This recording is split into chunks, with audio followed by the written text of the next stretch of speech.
So I've been recently exploring different theories on how ADHD affects my life. And I think I came to an interesting conclusion. I'm actually not sure if it's true, but I find it interesting and I want to share it with you. I don't actually struggle with losing weight.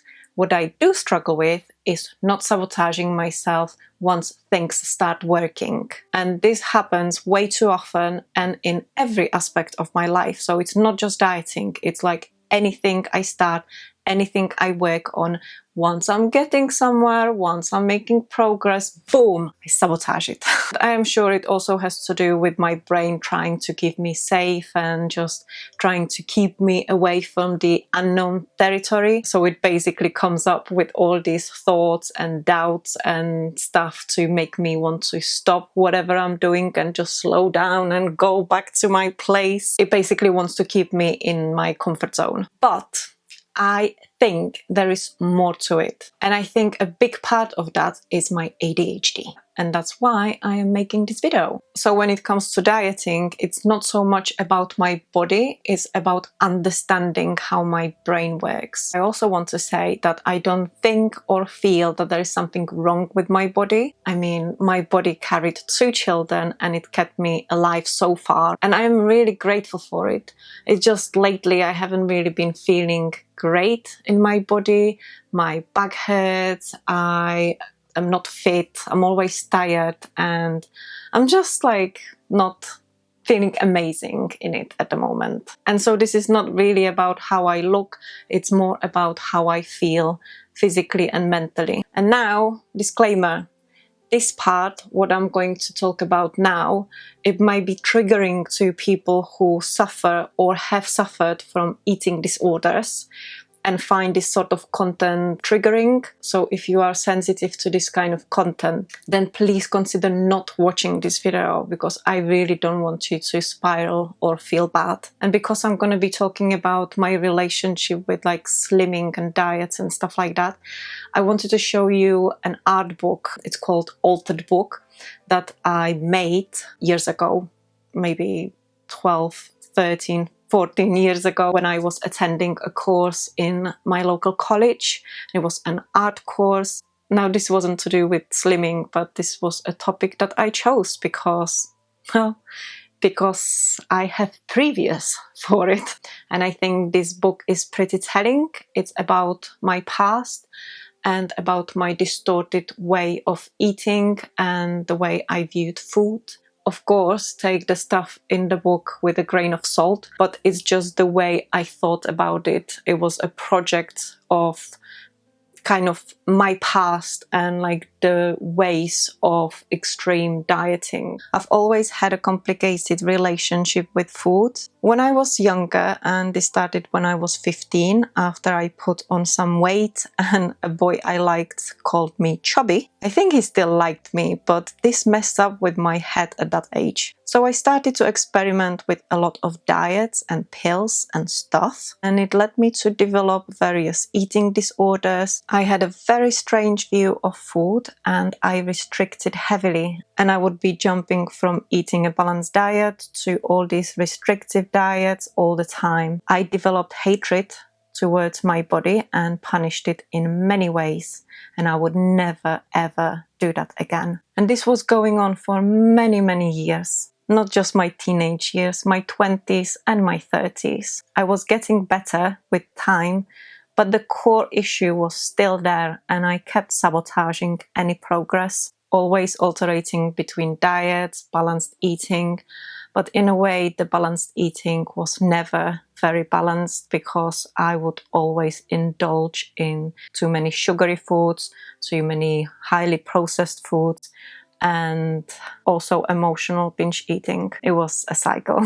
So when I was pregnant with my first son, and after my son was born, something definitely shifted in my mind, and for the first time I started to love my body and appreciate it. I remember being so fascinated by my body and how it was possible that it carried and kept alive my child and myself. And not just alive, we were both healthy. And because I loved my baby so much, I started to feel love for my body too. But even after that, the pattern with dieting still carried on, and I kept jumping from one diet to another, one lifestyle to another, one diet pill to another, just anything I could try really. And I didn't understand why I was doing this. And I would always lose weight. But then something would happen and I would end up being a little bit chubbier. There was always something new, and I just didn't understand why I was doing it, why I kept dieting, because it would work. Like, I would lose weight and then suddenly I would find myself back in the same place where I started. It was just so strange and I couldn't wrap my head around it. And then when I found out I had ADHD, things started to make a lot more sense, because ADHD isn't just about attention. It's also about dopamine, and ADHD brains are constantly looking for novelty, stimulation, and quick rewards. And because of that, food can become a very powerful source of dopamine. If you didn't know, dopamine is the chemical in your brain that is to do with motivation and reward. So things like sugar, refined carbs, ultra-processed foods, these activate the brain's reward system really fast. They give a fast dopamine hit, which feels amazing in the moment, but also often leads to crashes and then cravings later on. So you've got foods that combine sugar, fat and salt, like pizzas, pastries, or fast food, are especially rewarding and even designed to keep us coming for more. So for ADHD brains, which often have lower baseline dopamine, these foods can feel even more appealing and harder to resist. And on the top of all that, ultra-processed foods contain additives and lab-created flavors that make it even harder to resist and more appealing to our brains. So it's not about willpower, it's about how the brain is wired. Listen, even neurotypical people struggle with this sort of stuff. So why do we feel like we have to put so much pressure on ourselves to get it perfect? It's hard. And I will be going deeper into this topic in a separate video.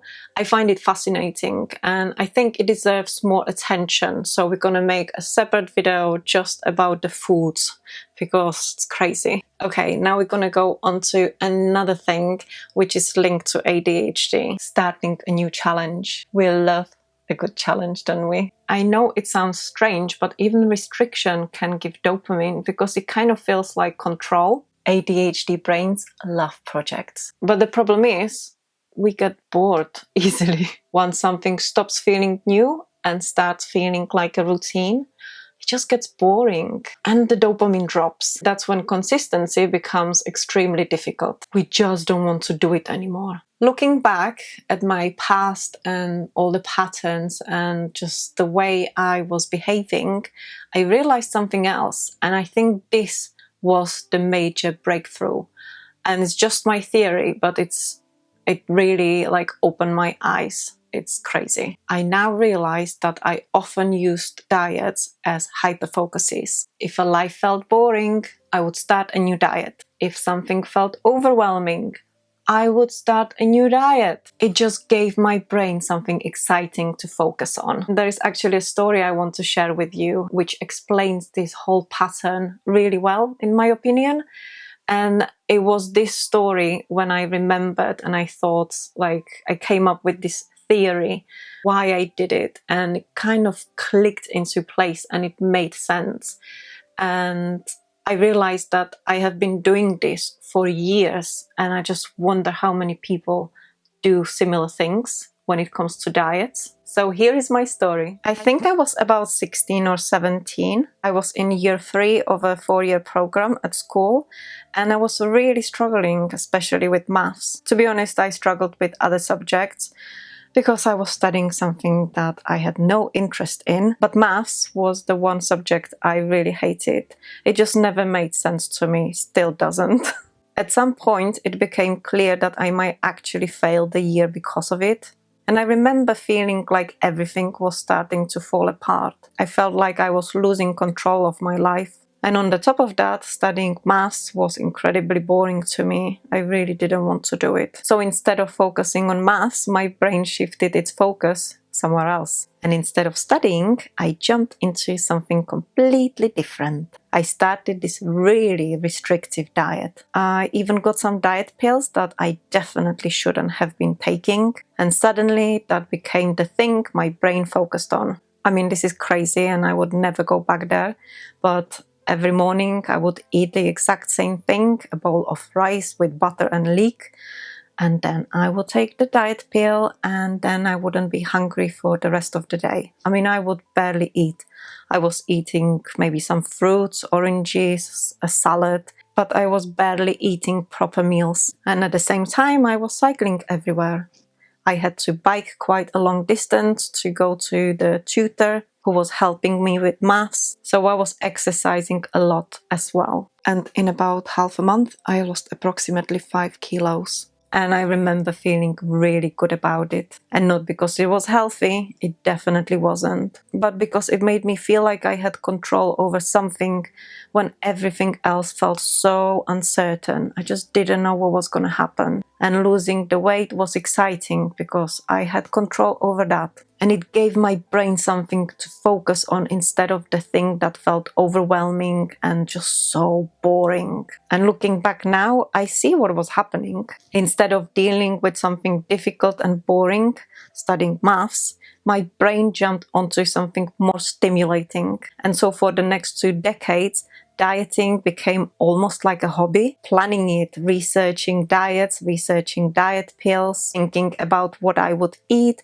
watching the weight drop, thinking about what I would look like, what I would wear. All of that gave my brain stimulation. But coming back to this particular story, I failed maths at the end of the year 3. I had the whole summer to study with this private tutor and catch up, but I chose to concentrate on this restrictive diet for another month. And at the end of summer, I lost another 5 kilos and I failed the exam again. So I lost about 10 kilos in 1.5 months. And instead of going into year 4 with my class, I had to repeat year 3 with a completely different group of students, which was fine. I met new friends, but it was kind of sad as well. But when I look back now, I see the pattern so clearly. My brain basically escaped something difficult by latching onto something more exciting. And dieting became one of those things. And like I said, dieting almost became a hobby for my brain. Another thing I noticed growing up was how different my relationship with food seemed comparing to some other people. I was always fascinated by people who were naturally slim and they seemed to eat everything in moderation. One of my close friends was like that. She would eat normal meals and after a meal she would have a little dessert. She ate pizza, salads, fruits, sweets, whatever she wanted. But she never seemed to be stressed about food. It just didn't take that much space in her mind. And I just remember thinking, how? How is she doing it? Because for me, it was completely different. Give me a pizza and I will eat the whole thing. Give me a nice dessert and I will finish it in seconds. And I will probably finish other people's plates as well. Terrible, but it's true. I mean, that did used to happen, but not anymore. I have come a long way, okay? But that black and white thinking around food has always been there for me. Either I was really restrictive or the complete opposite. I never seemed to find the balance. Every time I tried to be balanced, like try to eat balanced meals and balanced diet, no, I just couldn't. I could not keep up with balanced diet.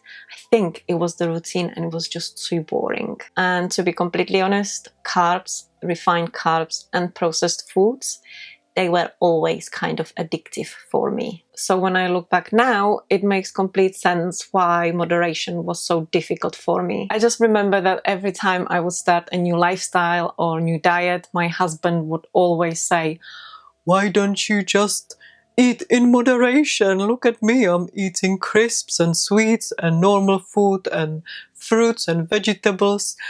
And I'm fine and I'm slim." It does not work like that in my brain. I am sorry. I would love to eat in moderation. I really would. But for some reason, it's just different. So let me tell you about the ADHD cycle. First, I would start a new way of eating. I would be so motivated, excited, and focused. It would work. I would feel amazing. And then at some point, it would stop being new and my brain would start looking for something else. Maybe another diet, maybe sugar, maybe crisps, maybe a hobby, maybe a completely different plan. So I would start something new, get excited, get bored, stop, and repeat. And when I look at my whole story with dieting, the yo-yo effect makes complete sense in my life. And it also makes me wonder how many other people struggle with weight, not because of discipline, but because their brain works in a different way. And I have to say, understanding this cycle really changed the way I look at my health and dieting and everything, really, because now I'm trying to do something different. So in my next video, I'm gonna share what I'm actually doing different now and why this approach really makes sense to my ADHD brain. But now I am really curious about you and if you have noticed anything that I have mentioned in this video, because like I mentioned before, certain things that I realized were like breakthroughs in my life and they really helped me to understand. Do you struggle with this all or nothing pattern, or is it just me? I would love to hear from you in the comments. I really hope you enjoyed watching this video, and if you did, then give it a like, consider subscribing to my channel, and I will see you in my next one, which is going to be probably interesting. Hopefully it will be interesting. All right, see you later. Bye-bye.